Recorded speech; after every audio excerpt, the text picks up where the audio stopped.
and welcome to this recap of writing Valentine's project. This is Kevin Bredding. I'm the fitness coordinator for Campus Recreation, but as a hobby I happen to share an enjoyment of writing calligraphy. So as part of the Wellness Center on campus, I host these calligraphy classes, and I thank you for your attendance. Have fun.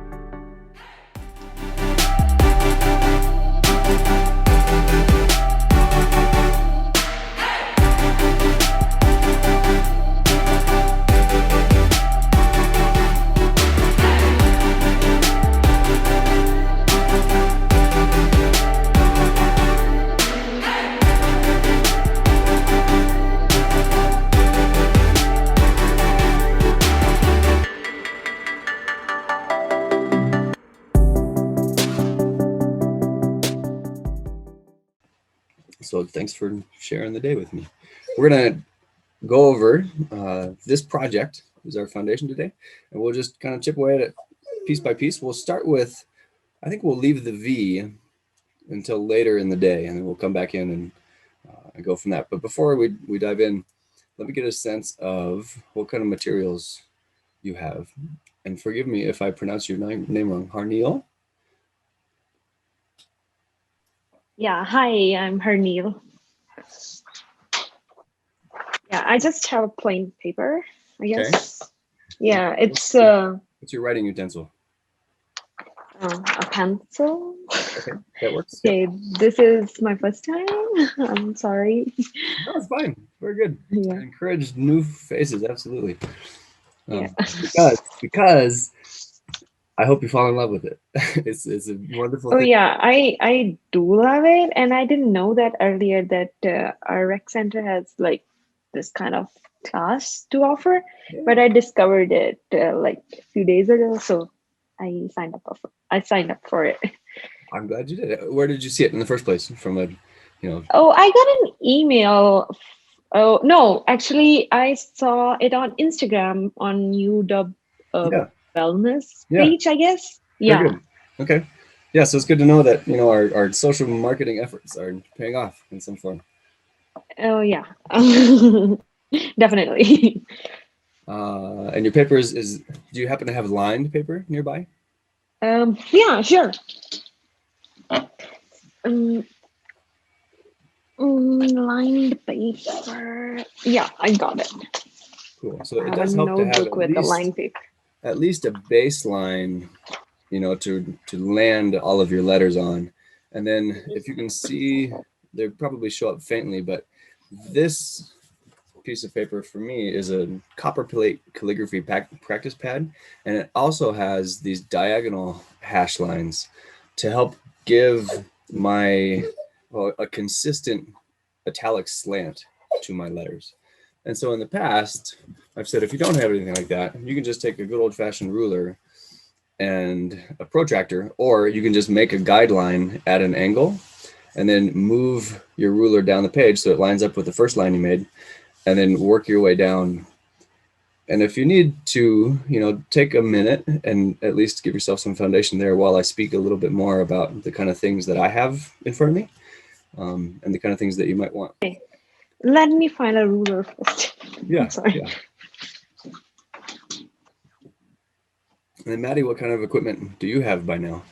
So I've got a paper that I've drawn lines on because I'm too cheap to go buy calligraphy paper.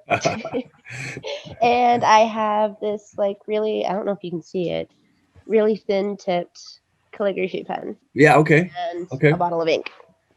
So yours, yeah.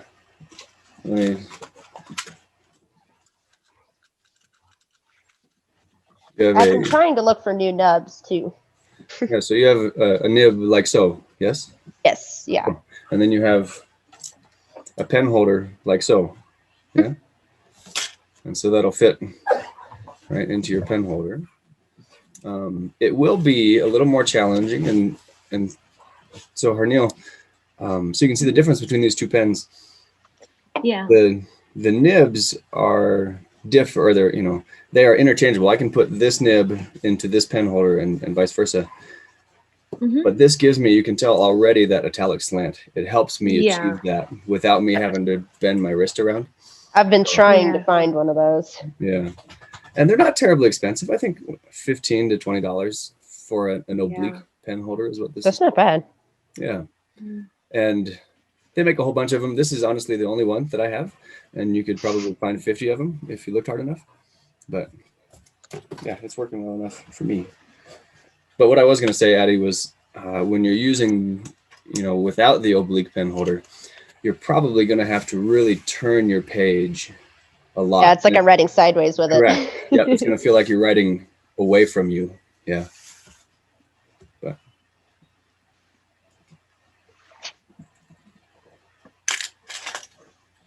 cool. And the cool thing, I'll also say this. So if you have, we're doing pointed nib calligraphy today, but I could take this same pen holder, which has, well, if I'm looking at that view, there's a spot, a little inner groove on a circle that lines up with the nib.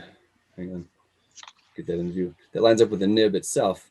And so this is a broadhead nib that would go into that same spot.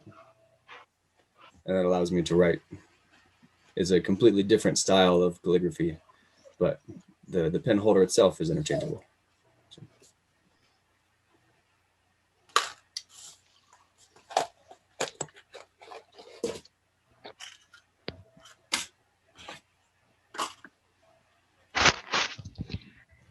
Okay, let's dive in. We have our grid lines established well enough, at least.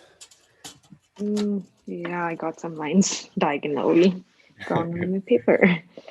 Okay, what was this paper called again? So this is copperplate. The font that I'm going to be doing today is copperplate. And Okay, copperplate. yeah, and that officially has a 54-degree slant. I'll go ahead and put that in the chat too.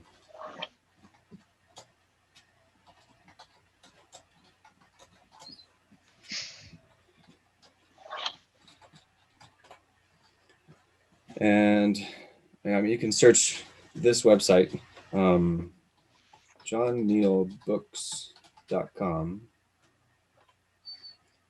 is a really good calligraphy resource. And they have supplies and tutorial videos and pens and paper and inks and all kinds of stuff. So if you find yourself being smitten, that's a good place to go.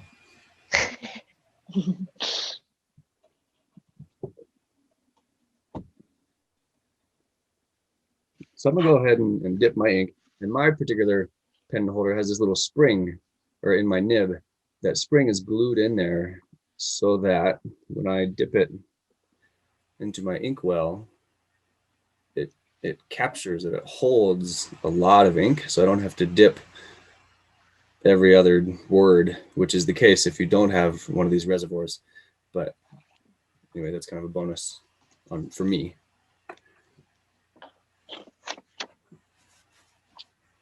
Okay, so we're gonna go right into the letters that make up the word Valentine's Day, and we're gonna start with an A.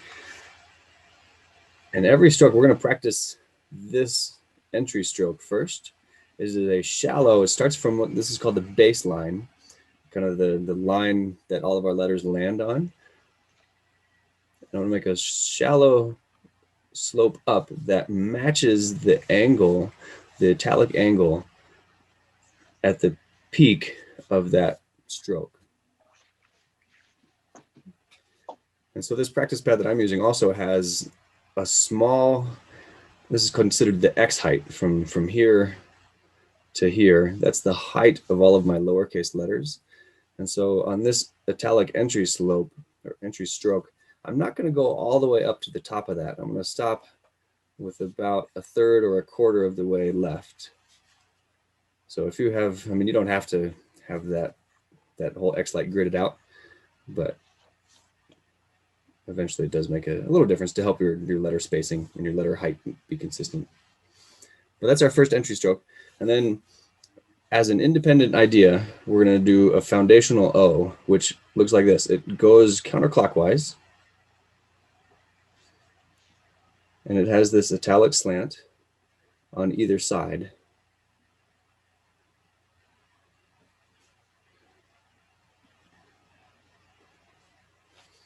And what I'm trying to achieve is a thick left side. And with a pencil, it's hard to achieve that. You can push a Yeah, little so bit I'm harder. gonna try with this highlighter. Okay, that's fine. That's fine. Yeah. So that I can have that like thicker side. Right, right. But with a pencil, Harneo, you can certainly go back in and shade the left side of your letters after you've Yeah, written one this is stroke. not working.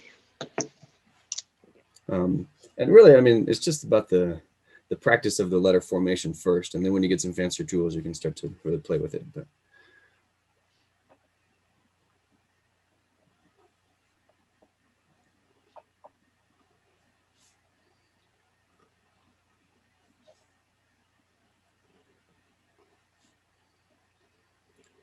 so I'm trying to make those consistent, and I have not warmed up yet. This is part of my warm up, and hopefully I become a little more consistent as I go.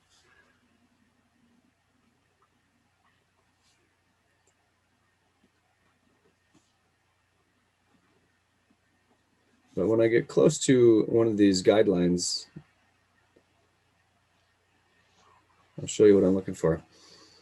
I want that to land such that, you know, the general aesthetic shape of that letter falls right along that diagonal, and then likewise on the right side of that letter as well. So now if I put those two things to, well, you know what? I'm going to go back through the last few of these and add that piece, which completes the A.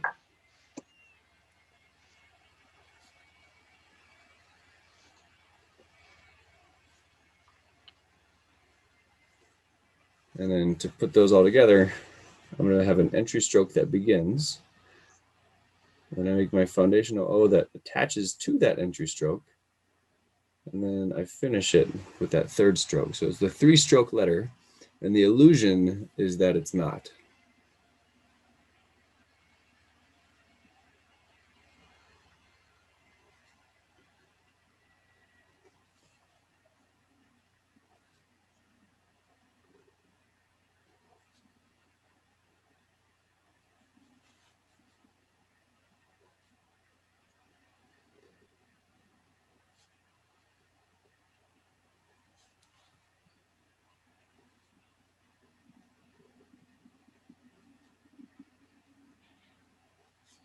One more time.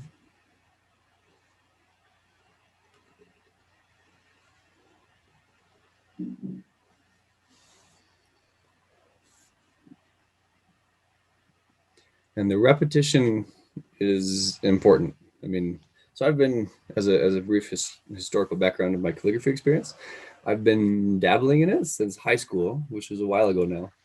And gosh, I don't know how many A's I've written, and they're still not perfect. You know what I mean? The seeking of perfection is part of the experience and part of the joy of the repetition. Anyway, we okay to move on to an L? I'm going to start with a entry stroke again, and then I'm going to move up to slightly higher than where I finished and make a larger entry stroke to the top of my L, and then come down and connect those two pieces, and then finish with an exit stroke. And I want to make that top portion, or it's called the ascending portion of the letter, not too wide and not too thin, and that just kind of takes practice and repetition to get a feel for the width of that space. But it's a 2-stroke letter. Instead of the A, it was a 3-stroke letter.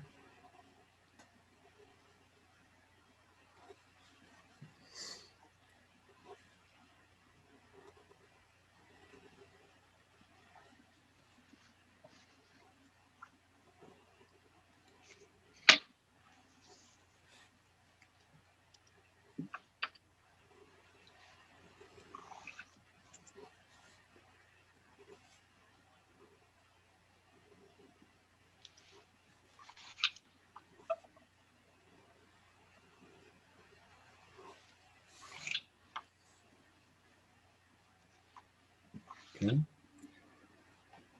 And again, if you don't have grid lines, those will probably be at different angles to each other as they wiggle around the page, and just be patient with yourself. It's okay. Kind of a test though, if you want to really start to evaluate your writing consistency, is to turn your page upside down and get a sense of just the eyeball aesthetic of are those shapes parallel with each other. But that's after you put together a project and you want to, or lots of practice reps, you want to see how consistent you can be. And E is next. It starts with an entry stroke again, and then very similar to the L, but now we're only going to the top of our X height,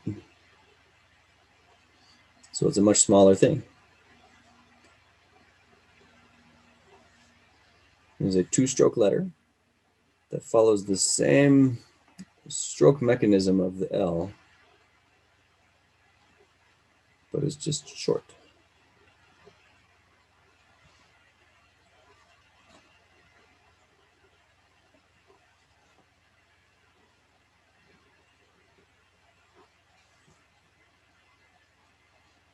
Okay.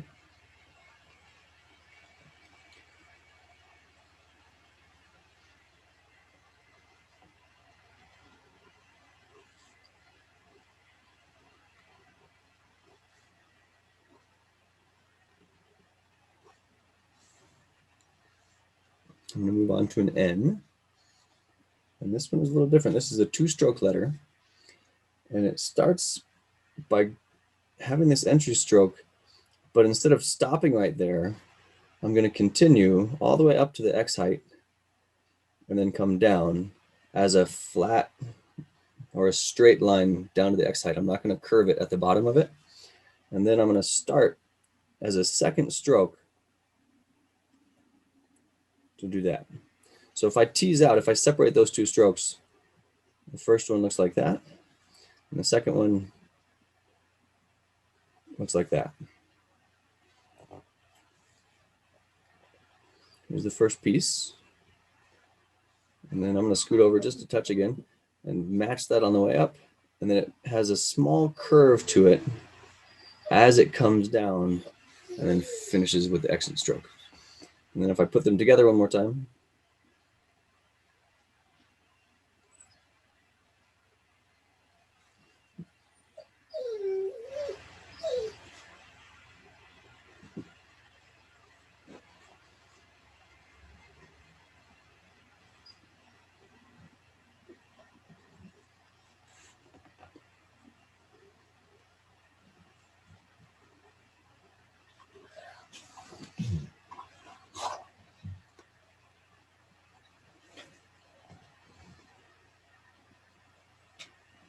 okay, we okay on the end?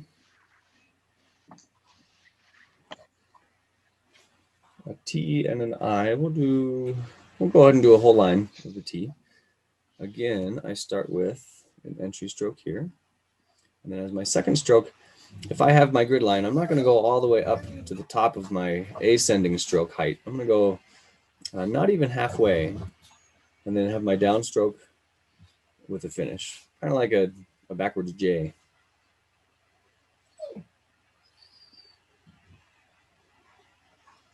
And there I happen to land right on a grid line. And so that really helps me be consistent with that diagonal stroke.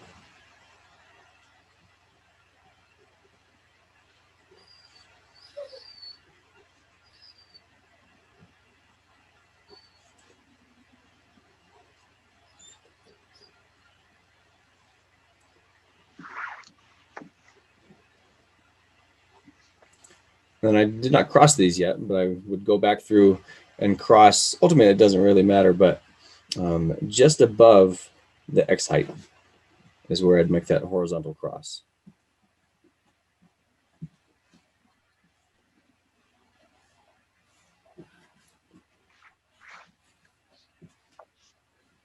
And then I is very similar.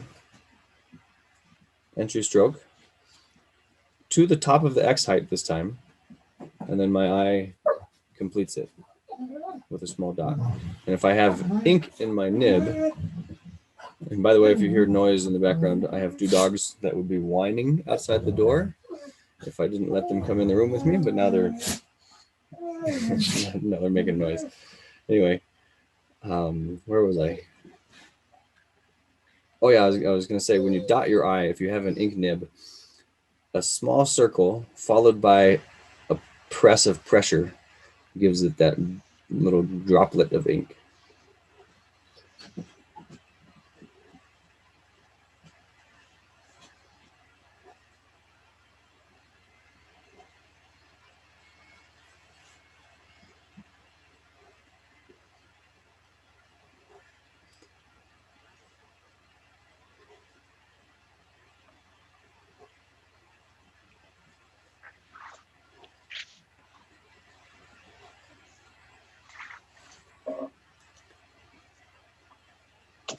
Okay, we've already done an N and we've already done an E. So let's go on to an S. And these are fairly tricky still, I think. It is a one-stroke letter, and it looks like this. I go up. Oh, I'm kind of out of screen, aren't I? I'm gonna start a new page.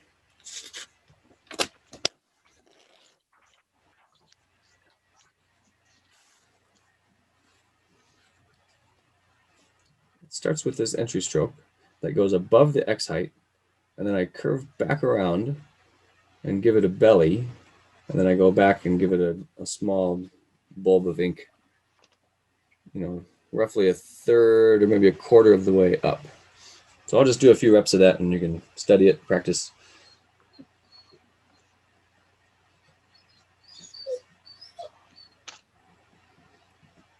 And with my calligraphy nib, when I apply pressure, that's when the ink swells in between the tines of my nib. And I want it to be thick right there, but then I let off a little bit and then I'm thick once again.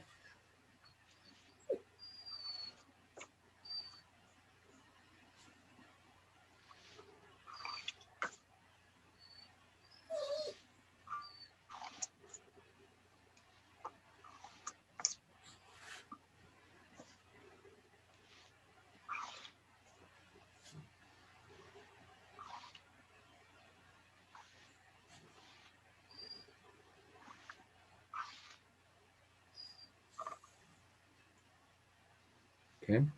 And I did not add an exit stroke to those, but we certainly can. So let me do a few more.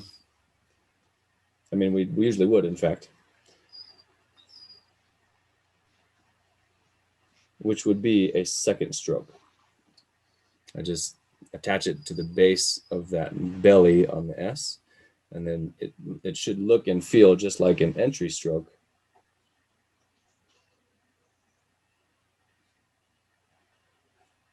And it should in fact parallel the first part of that letter itself.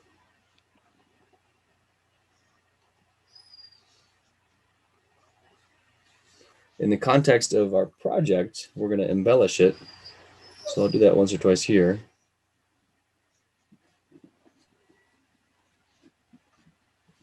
I'm going to make it much more curvy on the right side.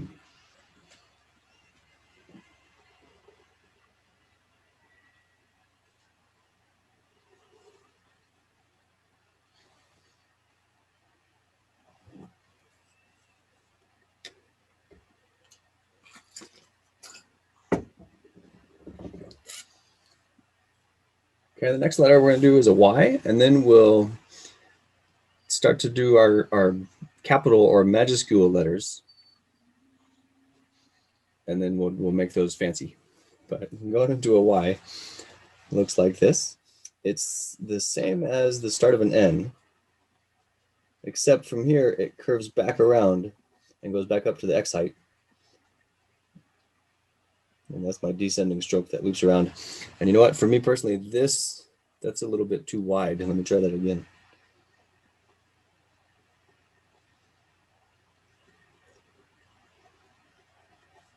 Yeah.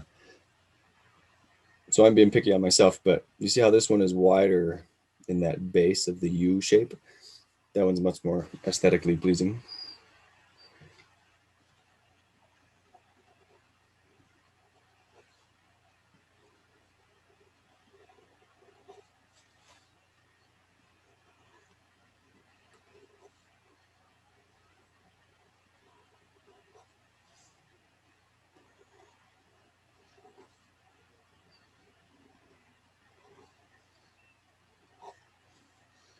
Okay, so that's my basic Y. And then again, for the purposes of this project, instead of curving my descender back around and up into an exit stroke, I'm going to continue it to the left. It's going to look like this.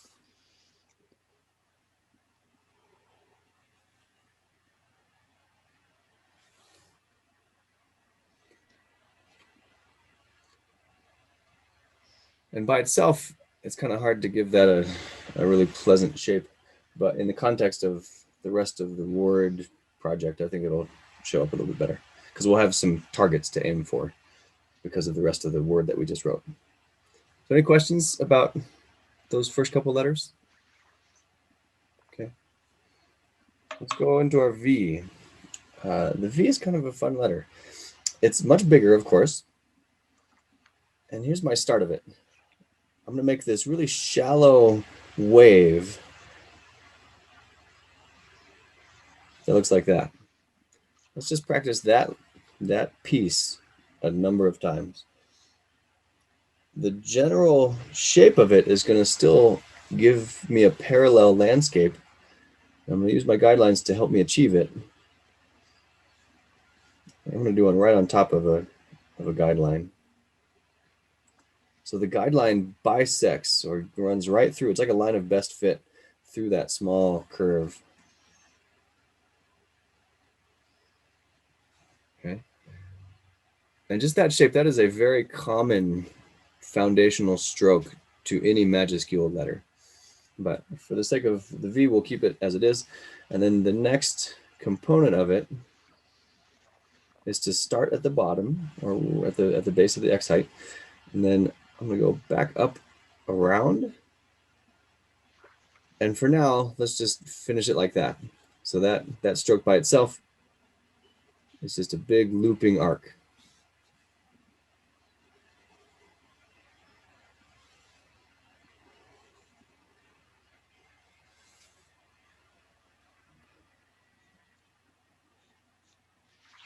So I'm going to go ahead and make a number of V's. Start with my foundational stroke, and I go right up into the next piece.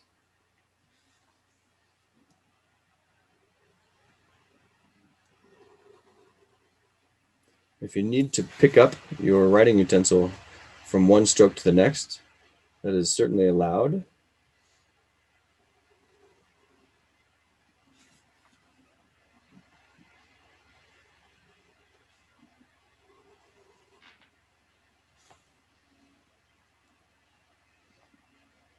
Okay, I'm going to start to embellish the right side of that V. That's the start.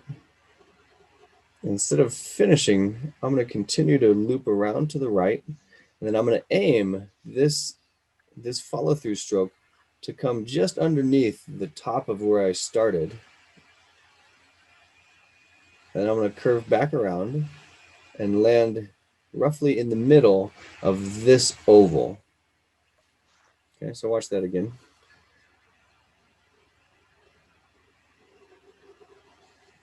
I'm going to aim right about there, continue to loop back around, and stop in the middle.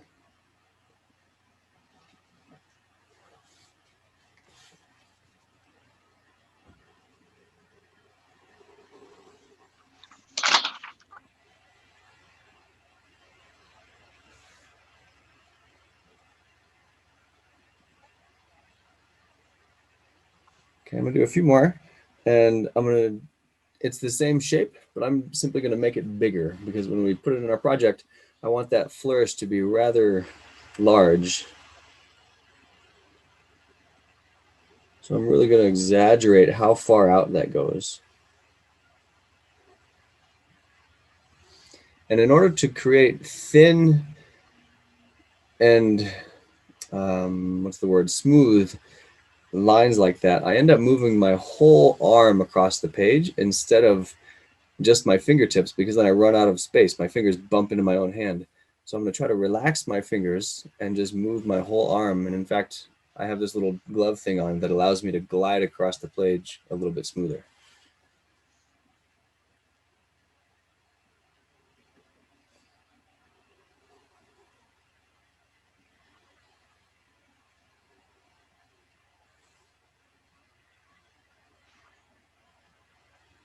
Okay, I'm going to add on to that from those last two shapes that I just created.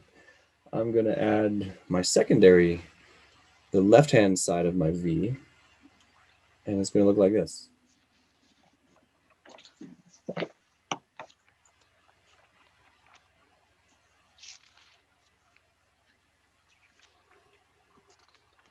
And I know that's big, but it's a big swoop to the left, and it comes bigger than you think it should. And I'm going to aim to roughly bisect my V right there, and then make these two lines approximately on top of each other, and then I come underneath it. So if I start on this one again,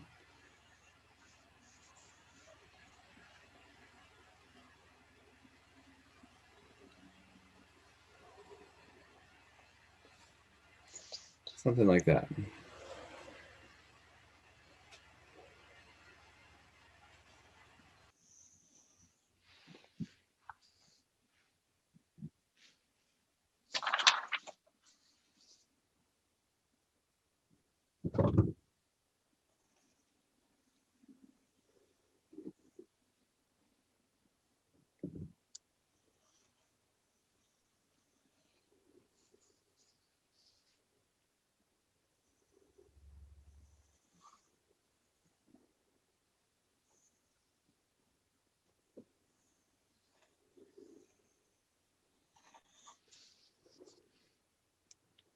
Okay, I'm going to change my page. If you want to take another 2 minutes to re-grid some pages, that's fine. But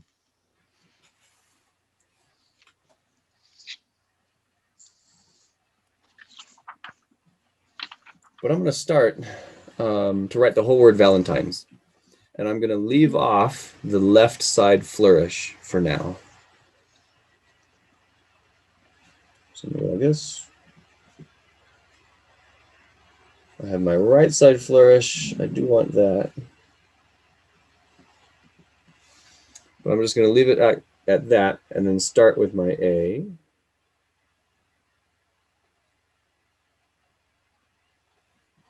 My L is going to, depending on how large I made that first flourish, it will present in a different part of that oval, but that's okay.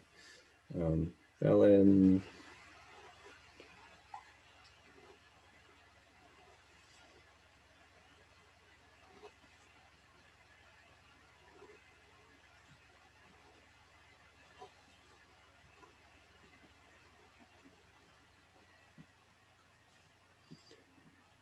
And I'm going to leave that alone too. I'm going to leave the flourish off of my S.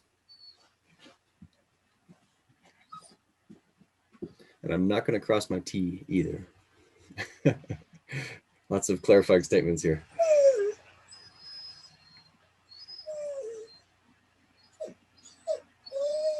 So from here, if I'm okay, Madeline, you okay for me to keep going? I'm going to use my word as a guideline of where I want the rest of my flourishing to occur. So I'm going to start up at the top. And when I make this first loop around, I'm going to aim to come through my A and bisect it. And then I make my second flourish. And now I want this to finish roughly, in between my E and my N, something like that. But I want that to continue to loop around. Then I'm going to put a little bulb at the top of it. And that's going to become the word, that's going to become the left side or the foundational edge of my D. And the way I finish my D is to start on the left side of that line. So I want to make sure I have enough space right here in order for me to do like this. I'm going to draw another loop.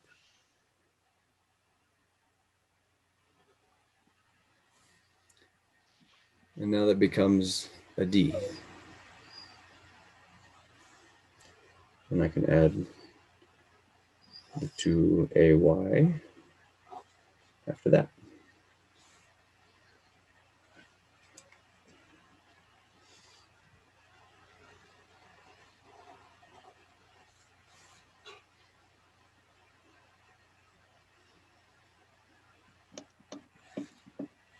Okay, I'm gonna do that again.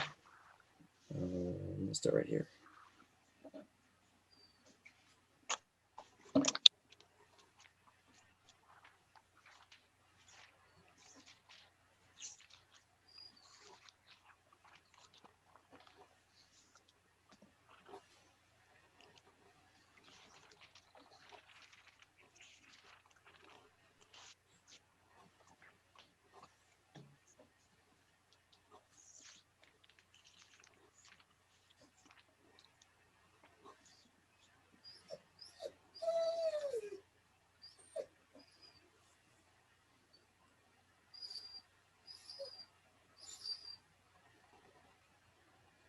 And for me, I'm going to say this, because my ink is still wet on these first couple letters, I can stop as I approach that thick part of my A and then pick up where I left off.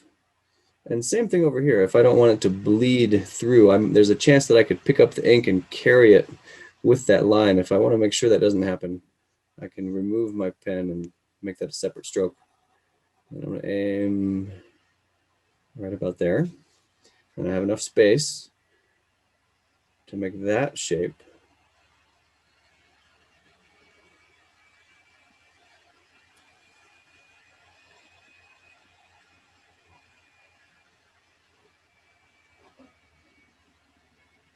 And then this one I'm going to do differently, is what I want to do in my project. Instead of looping back around like I did in the first version, once again, I'm going to aim to bisect my A, and I can lift my pen as I get there.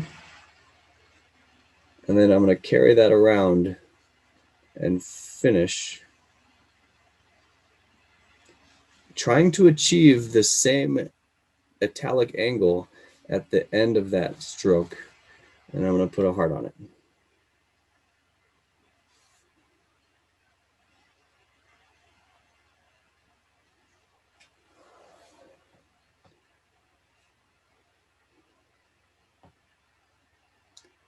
And so that's the order of operations that I came up with, at least for this project. And then I'm going to add my other two hearts later, because that gives me this sense of balance for the left side. And now I want to try to balance that out on the right side. So I'm going to go back to my S, and I'm going to make my exit stroke and put a heart on it. And then I want one more as a third to achieve, again, balance. I'm going to create the crossbar of my T. I'm going to add a little flourish to that. And I want it to loop up and around and land somewhere as a triangle aesthetic. And that's that. And then I dot my I, and I'm done. So we'll just practice that over and over. Do you have any questions? Okay, mine looks so bad. No. Practice, repetition. You said this is your first time. Yeah. And so, by the way, I mean, when I come up with these projects, this is how I made it. I haven't enlarged it yet, but we'll share at the end. We'll get some more reps in there first. Yeah. As I was putting this current organization together, I just had a pen and a pencil and was just practicing some ideas and some shapes and some flourishing that didn't work a lot of times. I mean, it probably took me 20 or 30 run-throughs before I found some ideas that I thought could come together and make something nice. So it's all about the play. Like, enjoy the experience. That's what I enjoy about calligraphy itself. Yeah. So I'm finding A's the really hard. A's are hard. I mean, okay. Yeah, it's a weird shape. I'll go ahead and finish this V. But if I go back,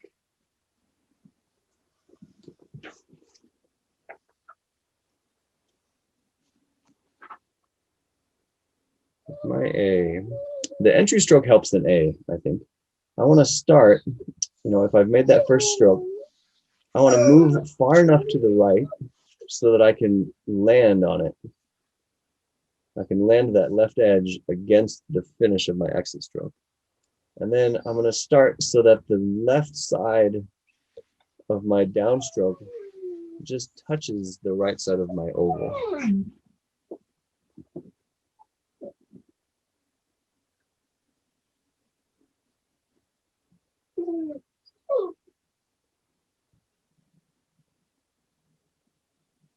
And on this next one, let me see if I can describe this well enough too.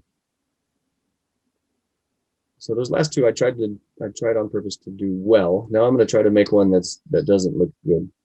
And it might be what you're experiencing.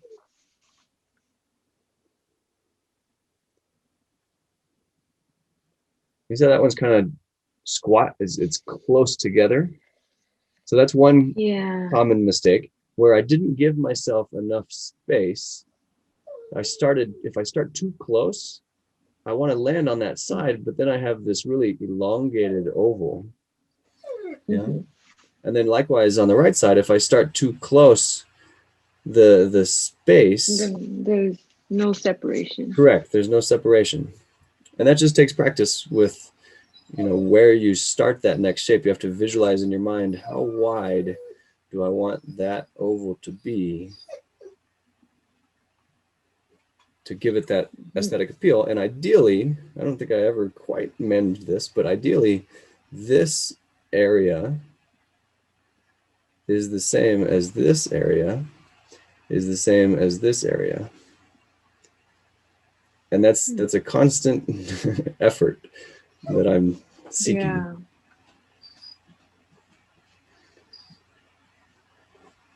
And that one didn't quite do it there. And so that's the joy. The state of perfection is the consistency. And I certainly, after years, am still not there. Maybe if it was my job, I guess this is kind of my job. It's part of the Wellness Center. But anyway, I'm sharing with you a hobby. Did that help though?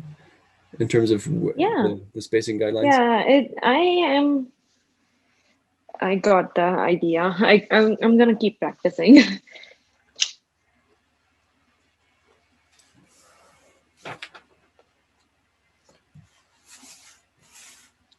Okay, so I'm gonna go back to my V.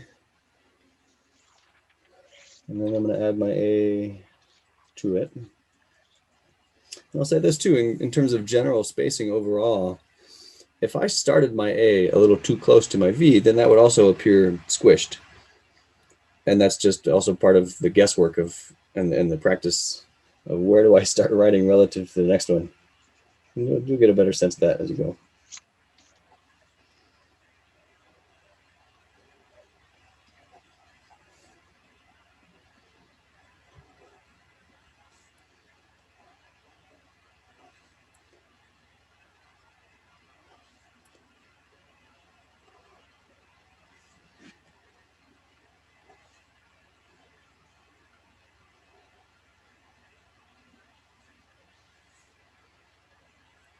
And related to what I was talking about before, this little spacing hopefully looks very similar between every one of these letters. The N deviates from that pattern, but then I get back to the T and the I and the E. That little triangle should occupy the same surface area. And with the consistency, that gives it a true, if you see a big page of text and all of those look the same, it's going to be really visually appealing.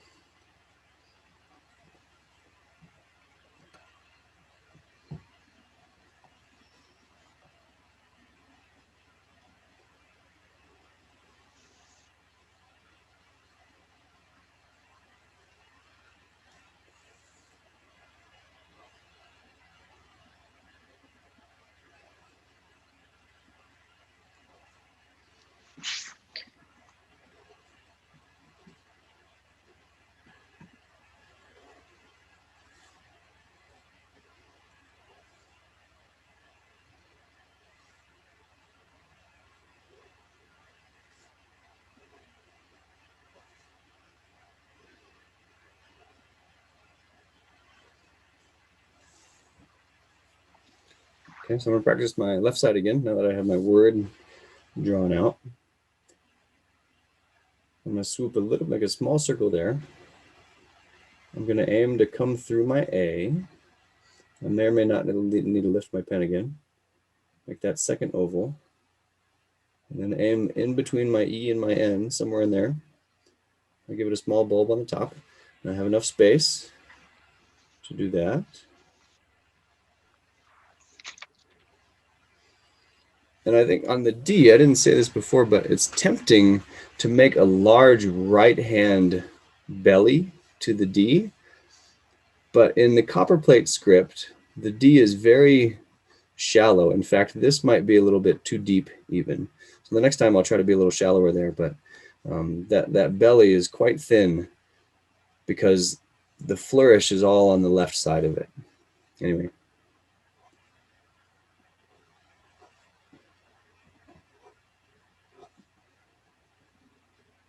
I'm going to aim to come through my A after my Y. And I aim for that parallel finish, that italic finish. Put a little heart on it. My S is going to match that.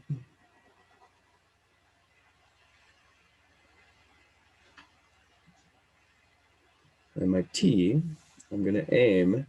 I want it to finish in between this upstroke and my S, but somewhere above it. So that's my target.